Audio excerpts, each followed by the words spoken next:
해병대 최아무개 상병 순직 사건을 둘러싼 의혹이 더욱 불붙었습니다. 이번 총선에서 보여주신 국민들의 뜻은 명명백백합니다. 최상병 순직 사건 수사 외압의 진실을 명백하게 밝히라는 것입니다. 우리에게 남은 시간이 없습니다. 올해 7월이면 범죄 은폐자들이 그토록 원하는 증거인멸이 완성됩니다. 특검을 포함한 중대사건 수사는 예외 없이 통신기록부터 출발합니다. 근데 수사의 출발점인 통신사가 보관하는 통신기록은 곧 보존기한 1년을 경과하여 삭제됩니다. 그렇게 되면 특검이 아니라 특검 할아버지가 와도 진상규명이 매우 어려워질 수 있습니다. 물론 이종섭 전 국방장관, 김계환 해병대 사령관 등 지금 충분히 알려진 유명 인사들의 통화 내역은 공수처가 확보를 해놨을 수도 있습니다.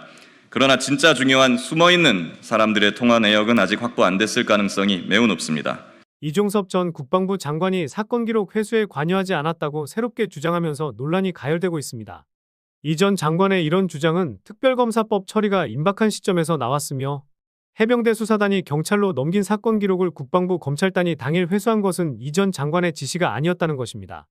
이종섭 전 장관은 그동안 회수와 이첩 보류 지시 모두 문제가 없다고 주장해왔으나 특별검사법 처리를 앞두고 사건 기록 회수에 대한 입장을 분명히 한 것입니다.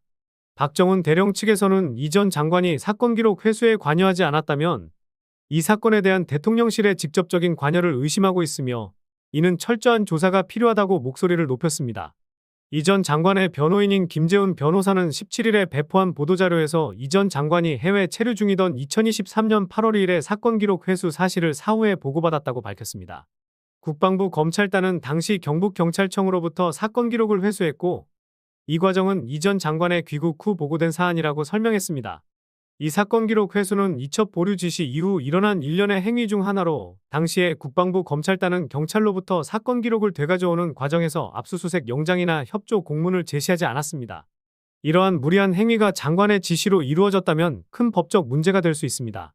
이제 이 전 장관이 사건 기록 회수에 관여하지 않았다는 새로운 주장이 나온 만큼 이 사건에 대한 최고 수장인 대통령실의 직접적인 개입 가능성이 제기되고 있습니다.